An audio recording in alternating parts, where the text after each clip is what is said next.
चारों पुरुषार्थ की सिद्धि करने वाला है। प्रथम भाव में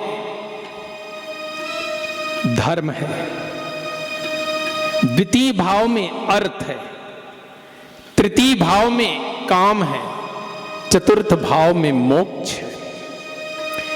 इस प्रसंग का अर्थ यह होता है कि आप जिस मकान में रहते हो उस मकान की नींव का पत्थर धर्म होना चाहिए। ठीक है, आप जिस मकान में रहते हो उस मकान में नींव का पत्थर धर्म हो,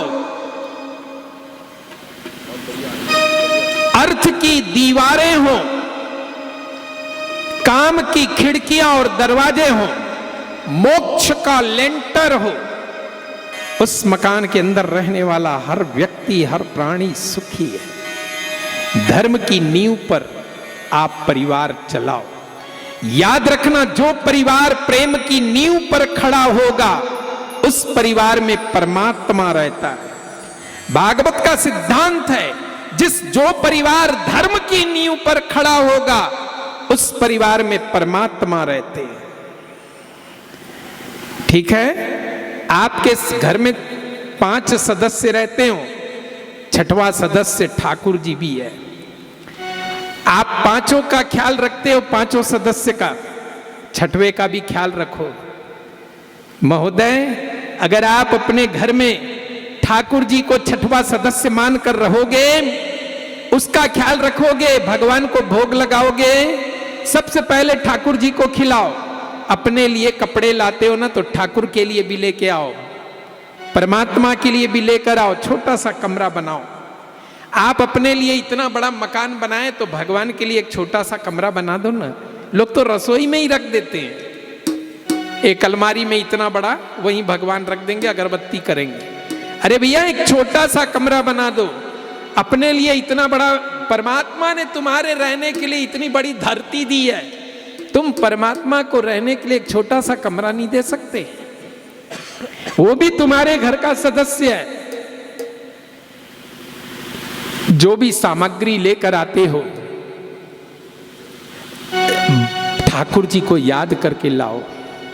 फिर देखना, घर में अगर विपत्ति भी आएगी ना, किसी भी प्रकार का संकट आएगा, तो पहला दर्द ठाकुर को होगा, बाद में आपको होगा। परिवार में विपत्ति आती है तो परिवार के सभी सदस्यों को दर्द होता है ना।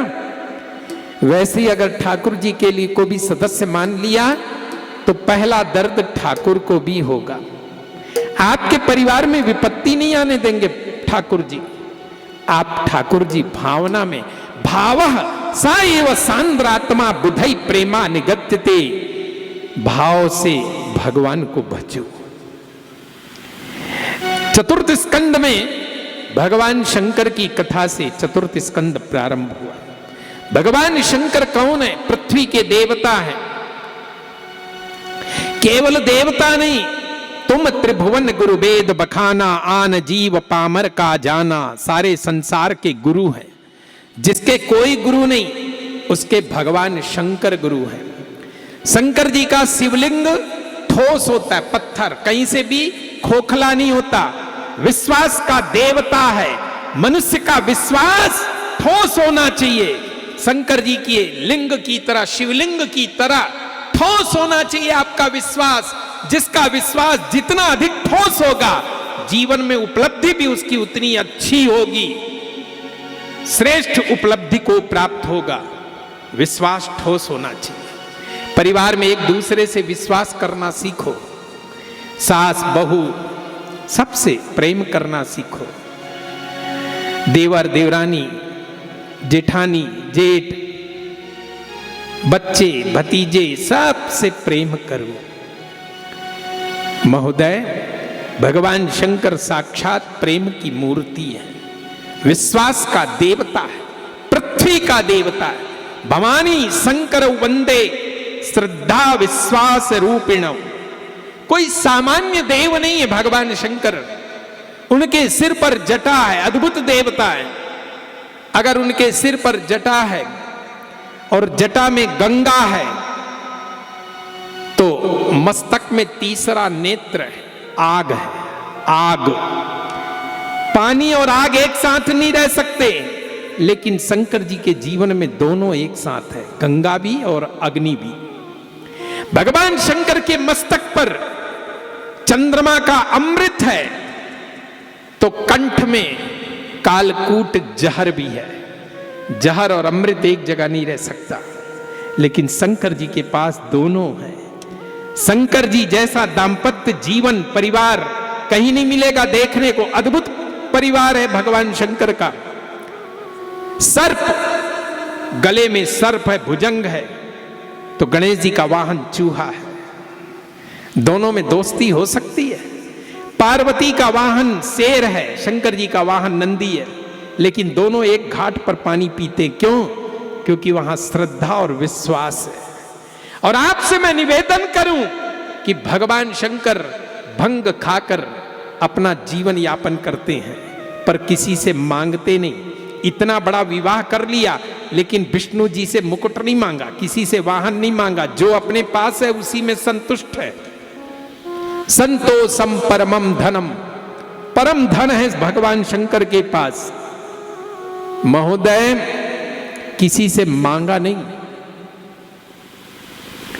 अद्भुत है। भांग खाते हैं, थोड़े में गुजारा करते हैं। और याद रखना, भगवान शंकर हमें सिखा रहे हैं कि जो बाप थोड़े में गुजारा करना जानता है, अल्प में जीवन जीना, थोड़े में गुजारा करना जानता है, उसी के बेटा चकाचक लड्डू खाते हैं। गणेश जी क्या खाते हैं? लड्डू। भगवान शंकर क्या खाते हैं? भांग। जो थोड़े में गुजारा करे बेचारे, उन्हीं के बेटे मौज मारते हैं, लड्डू खाते हैं। भगवान शंकर जैसा देवता मिलना मुश्किल है। आप विचार करिए, शंकर जी अपने शरीर पर भभूत लगाए और साथ में भूत प्रेत रखे। आपको पता है, किसी को भूत पकड़ लेता है तो बैगा भभूत मंगाकर फूंकता है, भगाता है। इसका मतलब यह हुआ कि भभूत और भूत एक स्थान पर नहीं रह सकते, नहीं टिक सकते। लेकिन शंकर जी के पास भभूत भी है और शंकर जी के पास भूत भी है। ऐसी सामंजस्यता है, इतना आपस में प्रेम है परिवार में कि शंकर जी के आसपास जितने लोग हैं सब प्रेम से रहते, चाहे भूत हो चाहे भभूत हो, जड़ चेतन सब प्रेम से रहते। सांप हो, मोर हो, कार्तिक का वाहन मयूर है। मयूर और सर्प में कितनी दुश्मनी है, लेकिन दोनों प्रेम से रहते हैं।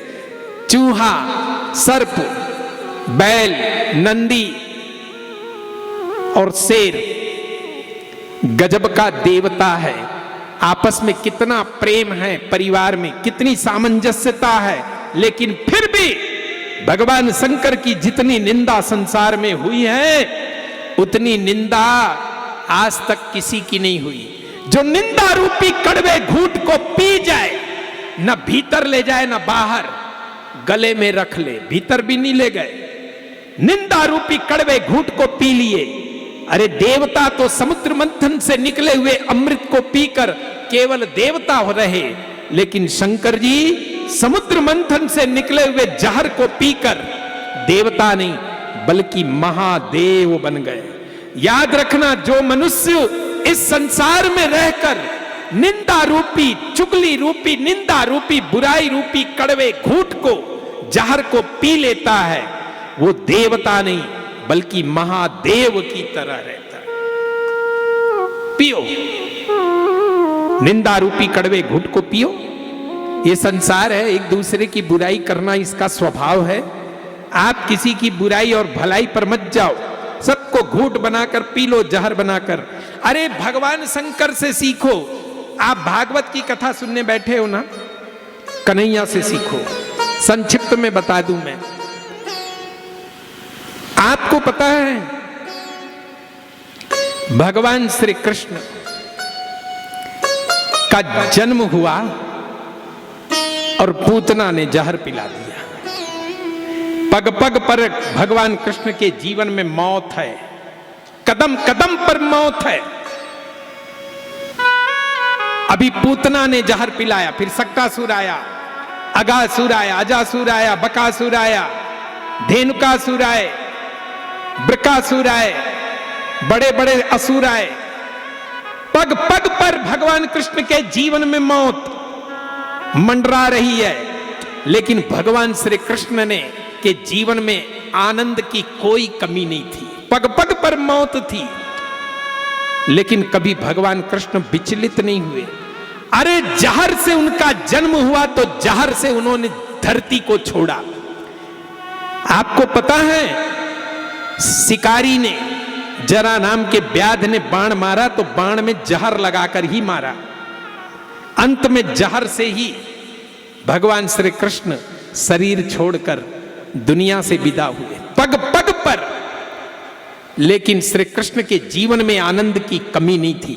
हम कृष्ण की तरह अगर मृत्यु पर विजय पाना चाहते हैं, संकटों पर विजय पाना चाहते हैं, तो श्री कृष्ण की तरह, अरे भैया श्री कृष्ण की तरह 10 उंगलियों से बांसुरी बजाओ, आनंद में मधुरता के आनंद के सुर बजाओ और परिवार के साथ रास रचाओ, आनंद में रहो। रास रचाना माने आनंद में रहो, चाहे कैसी भी विपत्ति आ जाए, कैसी भी परिस्थिति आ जाए, लेकिन भगवान श्री कृष्ण की तरह हिलो मत। ये मैंने कृष्ण से सीखा। यही तो है इस कथा में, और क्या है। भगवान श्री कृष्ण ने भागवत में हमें यही तो सिखाया है कि पैदा होते ही मृत्यु मेरा इंतजार करने लग गई, उसके बाद भी मैं 125 वर्ष 52 दिन इस धरती पर जिंदा रहा। महोदय, मौत तो प्रत्येक व्यक्ति के पग पग पर मंडरा रही है, लेकिन आनंद का अनुभव करिए, यह कृष्ण से सीखा है। अमृत का पान किया है, स्वयं पूतना के विष का पान किए और महाभारत के प्रांगण में अमृत पिलाया अर्जुन को। पिलाया ना, बोलो, गीतामृत तो पिलाया ना, अमृत तो है वो गीता। आप भी भागवतामृत पीने बैठे हो, संसार का जहर पीकर आए हो और इस मंच पर बैठकर भागवतामृत पीने बैठे हो। पियो, अमर हो जाओगे, सारे संकट नष्ट हो जाएंगे। घबराओ मत। ऐसे भगवान शंकर को दक्ष प्रजापति ने भी नहीं छोड़ा। दक्ष प्रजापति का सम्मान होना था देवराज इंद्र की सभा में, सभी देवता आमंत्रित हुए, दक्ष प्रजापति भी पधारे। उसी समय शंकर जी भी थे। दक्ष प्रजापति को देखकर सभी देवता खड़े हो गए देवराज इंद्र की सभा में, पर शंकर जी बैठे रहे। दक्ष प्रजापति ने देखा, चारों ओर दृष्टि डाली, सभी देवता खड़े होकर सम्मान कर रहे हैं। मेरा दामाद शंकर धरती में से आकर कैलाश में देवता देवलोक में आकर और सिंहासन पाकर, हैं मरघट में रहने वाला, और यहां आकर बढ़िया सिंहासन पाकर मखमल के गद्दे में बैठा है, खड़ा भी नहीं हो रहा है, सम्मान भी नहीं करना जानता, अपने ससुर का सम्मान नहीं कर रहा है। अरे ब्रह्मा जी के कहने से मैंने अपनी सती जैसी बेटी इसे प्रदान कर दी। ये कैसा बावला दामाद है, मेरे दुर्भाग्य है कि मैंने ऐसा दामाद पाया। भरी सभा में देवराज इंद्र की भरी सभा में शंकर जी की निंदा कर दी, लेकिन शंकर जी ने उस निंदा रूपी कड़वे घूंट को कंठ में रख लिया, भीतर नहीं जाने दिया। क्यों? भीतर जाता तो जलते रहता हृदय कलेजा कि मेरे ससुर ने मेरा अपमान कर दिया देवराज इंद्र की सभा में। और आप देखिए, जीभ का स्वभाव होता है क्या? मुख में 32 दांत है, लेकिन जीभ कहीं नहीं जाएगी। जाएगी? नहीं। और अगर वो एक दांत टूट जाए तो खाली स्थान में जीभ बार बार जाएगी, बार बार जाएगी। सही है ना? इतने देवता खड़े हैं सम्मान में दक्ष प्रजापति के, दक्ष प्रजापति की दृष्टि नहीं गई और वो एक दांत टूट गया तो जीभ बार बार वहीं जा रही है। यानी शंकर जी बैठे हैं तो दक्ष प्रजापति की दृष्टि वहीं जा रही है, बार बार बार बार। शंकर जी आए, सती ने पूछा क्या हालचाल है? अरे बोले, आपके पिताजी का जो सम्मान हुआ मेरा हृदय गदगद हो गया, प्रसन्न हो गया। ये हमें भागवत से सीखना है। आप चाहते हो ना कि परिवार में पति पत्नी में झगड़ा मत हो? चाहते हो ना? बोलो। पति पत्नी में कभी झगड़ा नहीं होगा। मेरी बात इस व्यासपीठ से आप कंठस्थ कर लो, फिर देख लेना पति पत्नी में कभी झगड़ा नहीं होगा। ये मेरे जीवन का अनुभव है, अब आप सीख लो तो कहीं काम आ जाए। क्या भागवत से सीखा मैंने, आप भी सीखो। कभी पति पत्नी में झगड़ा नहीं होगा और होना भी नहीं चाहिए। क्या क्या सीखना है? अपनी पत्नी के मायके की निंदा मत करना, बस ये सीख लो, फिर देखना कभी झगड़ा नहीं होगा, गारंटी के साथ। व्यासपीठ पर पत्नी के मायके की निंदा मत करिए, फिर कभी झगड़ा नहीं होगा। शंकर जी ने वही काम किया। दक्ष प्रजापति ने, सती के पिता ने देवराज इंद्र की सभा में शंकर जी की भरपूर निंदा की, लेकिन शंकर जी ने सती के सामने उनके पिता की निंदा नहीं की। क्या नहीं की, बल्कि बड़ाई की, प्रशंसा की। बहुत अच्छा लगा, आनंद आ गया। बस इतना सीख लो, आधा झगड़ा खत्म। आधा झगड़ा बाद में बताऊंगा कैसे खत्म होगा, सब आज ही बता दूंगा तो फिर कल कहां आओगे। एक झगड़ा मिट गया, पत्नी के मायके की निंदा भर मत करो, बस। ये भागवत से मैंने शंकर जी से सीखा। दक्ष प्रजापति ने शंकर जी की निंदा कर दी, लेकिन शंकर जी ने सती के सामने उसके मायके की निंदा नहीं की। और याद रखना, जो पति अपने पत्नी के मायके की निंदा नहीं करता ना, तो पत्नी भी अपने मायके में अपने पति की निंदा नहीं सह सकती। जैसे सती मायके गई, यज्ञ हुआ, दक्ष प्रजापति ने सबको बुलाया, लेकिन सती को नहीं बुलाया। देवता आकाश मार्ग से जा रहे हैं, शंकर जी सती को कथा सुना रहे हैं राम की। कथा से मन विमान में चला गया। देवता लोग कहां जा रहे हैं? बुलाया, बोले इतनी शीघ्रता से जा रहे हो? बोले देवी आप कब जाओगी, आपके यहां तो आपके पिताजी यज्ञ कर रहे हैं। तो परिवार की कमजोरी को किसी से बताना नहीं चाहिए, सही है कि नहीं? सती ने कुछ कहा नहीं, विचार में पड़ गई कि मेरे पिताजी ने निमंत्रण क्यों नहीं दिया। सबको बुलाया होगा, मेरी सभी बहनों को बुलाया होगा, मुझे नहीं बुलाए, क्या बात है? इतना बड़ा यज्ञ करवा रहे हैं दक्ष प्रजापति जी और मुझे आमंत्रित नहीं किया। घर में भागवत हो रही हो और बाप अपनी बेटी को ससुराल से ना बुलाए तो बेटी को दुख होगा कि नहीं? बोलो। भले बेटी आए ना आए वो अलग बात है, लेकिन निमंत्रण तो देना चाहिए ना। इतना बड़ा यज्ञ कराया और नहीं आए, निमंत्रण नहीं आया। सती भगवान शंकर से कहती है मैं पिता के यहां जाऊंगी। बोले बिना बुलाए नहीं जाना चाहिए पिता के घर, लेकिन कोई बात नहीं, मंगल उत्सव है, जाओ। चले गए। सती आई शंकर जी के दरबार में,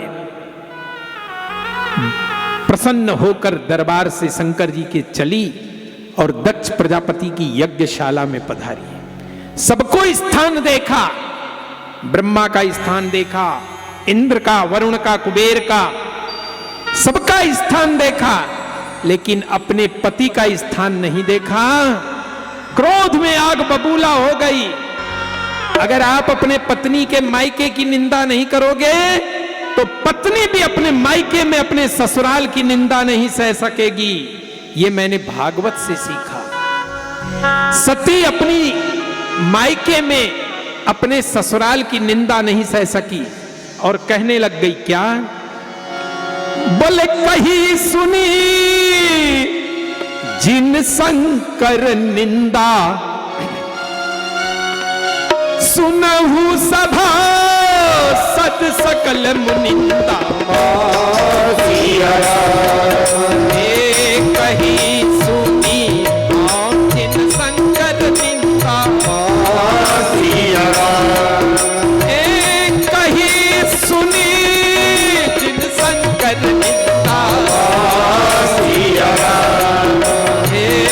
सुनहु सभा सद सकल मुनिंदा, सुनहु सभा सद सकल मुनिंदा। जिन लोगों ने मेरे पति की निंदा की है, ध्यान से सुन लो, वो तुरंत फल को प्राप्त होगा इसी क्षण। और ऐसा कहती हुई क्रोध में जलती हुई सती उस यज्ञशाला में अग्नि कुंड में बैठकर अपने शरीर को भस्म करने का प्रयास किया, जला दिया अपने शरीर को पिता की यज्ञशाला में। अस कहियो गया किन तनु चारा,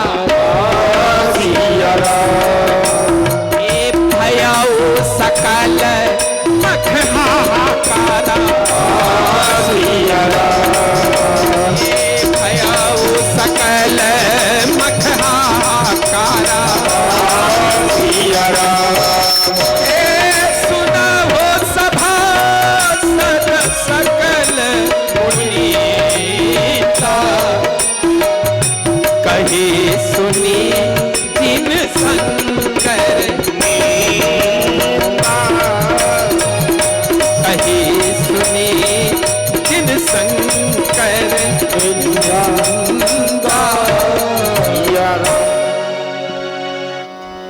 योगाग्नि में जल गई सती। शंकर जी को पता चला कि मेरी प्राण प्रिया अर्धांगिनी भगवती सती दक्ष प्रजापति की यज्ञशाला में अपने शरीर को अग्नि को सौंप दी। क्रोध में भर गए भगवान शंकर, पत्नी का वियोग नहीं सह सके। ये पति पत्नी का प्रेम है, पत्नी के ऊपर धर्म पत्नी है ना, पति का अधिकार बनता है, पति का धर्म है। क्या? अरे पति को परमेश्वर बनकर पुजवाने का अधिकार तभी है जब वो पत्नी को भी परमेश्वरी माने। ठीक है, कहते ना पति परमेश्वर है, पति परमेश्वर है। अरे पति परमेश्वर तो है, लेकिन पति का भी धर्म है कि वो पत्नी को परमेश्वरी माने, तभी वो परमेश्वर है। दाम्पत्य जीवन तंदुरुस्त हो, अपने पति से प्रेम करो, पति की सेवा करो। एक दूसरे नंबर में पत्नी का सम्मान करो, आदर करो और पत्नी से प्रेम करो। ये दो बातें याद रख लो, पति पत्नी में कभी झगड़ा नहीं हो। पत्नी के मायके की निंदा मत करना, पहली बात। दूसरी बात, पत्नी से प्रेम करो। तीसरी बात, पत्नी का सम्मान करो। ये तीन बातें कंठस्थ कर लो और पत्नी भी अपने पति का सम्मान करे, आदर करे और पति की सेवा करे। फिर देखना पति पत्नी में कभी झगड़ा नहीं होगा। ये दाम्पत्य जीवन, तंदुरुस्त दाम्पत्य जीवन की कथा है। अब आजकल तो कहने में भी कैसा लगता है ना, पति और पत्नी, वाह, थोड़ी थोड़ी बात में। ठीक है ना। बंबई शहर की घटना है, बंबई शहर की। सवेरे का समय, सावन का महीना, पति महोदय सोए हुए थे बिस्तर में। पत्नी गई, कांसे के गिलास में गाय का दूध लेकर गई और पति को जगा रही है। पति से कहती, श्रीमान जी जागिए तो, उठो, सोए हो, 9 बज रहा है, 10 बज रहा है, सोए, उठो। पति महोदय जाग गए। पत्नी ने कहा, दूध पी लीजिए। पति ने सोचा, मांगने से पानी नहीं मिलता था, आज क्या बात है। जागते ही दूध। आश्चर्य में पड़ गए पति महोदय। पति ने कहा, दूध तो पी लूंगा, लेकिन ये बताओ कि आज सवेरे सवेरे मैं मुंह भी नहीं धोया हूं। अरे मुंह धोने की जरूरत नहीं, सीधा दूध पियो। बिस्तर में ही दूध लेकर खड़ी हो गई, लो पियो। पति ने कहा, क्या बात है, आज मुझे सवेरे सवेरे दूध पिला रही हो, क्या बात है। पत्नी ने कहा तुम्हें पता नहीं है क्या? बोले नहीं। अरे बोले सुनो ये सावन का महीना है। बोले तो मैं भी जानता हूं सावन का महीना है। अरे बोले सावन के शुक्ल पक्ष की पंचमी है आज, तो क्या हो गया? अरे बोले आज नाग पंचमी है। नाग पंचमी? हाँ। तो नाग पंचमी और ये दूध मैं समझा नहीं। अरे बोले इतने बड़े बंबई शहर में मैं नाग ढूंढने कहां जाऊं? जब आप बोलते हो ना तो ऐसे लगता है जैसे कोई सांप फुसकार रहा है। तो मैंने सोचा अब नाग ढूंढने कहां जाऊं? मेरे पति महोदय ही नाग है, नाग से कम नहीं है, इसलिए दूध पी लो। ऐसे ही प्रेम होना चाहिए क्या? बोलो।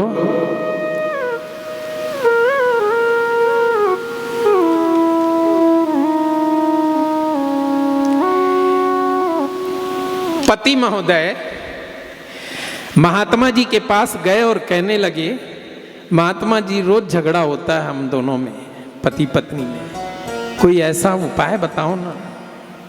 अब मेरे को पत्नी कहती है हमारी कि ये काम करो वो काम करो, मेरे से कुछ काम होता नहीं। मैं अपनी पत्नी को प्रसन्न करने के लिए क्या काम करूं? महात्मा जी ने कहा बस पैर उठा लिया करो, काम हो गया। अच्छा, मैं समझा नहीं। सब समझ जाओगे, पैर उठा लिया करो बस। बोले कैसे?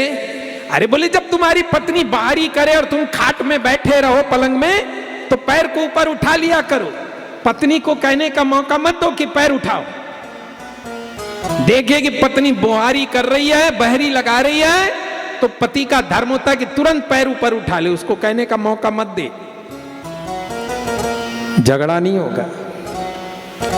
नहीं तो क्या कहेगी मालूम? मैं बुहारी कर रही हूं और तुम पैर जमीन में रखे हो, गंदा पैर रख के बैठे हो, उठाओ पैर, कहेगी ना? हाँ, अष्टभुजा है ये, हर कोई इनसे कांपता है। अरे ब्राह्मणों की 2 भुजा इन्होंने ले ली, क्षत्रिय की 2 भुजा ले ली, वैश्य की 2 भुजा ले ली, शूद्र की 2 भुजा, 8 भुजा हो गई ना। और शेर को अपना वाहन बना लिया। जब ये शेर की पीठ पर बैठकर शेर को इन्होंने वाहन बना लिया, तो हम लोग श्यावर रामचंद्र की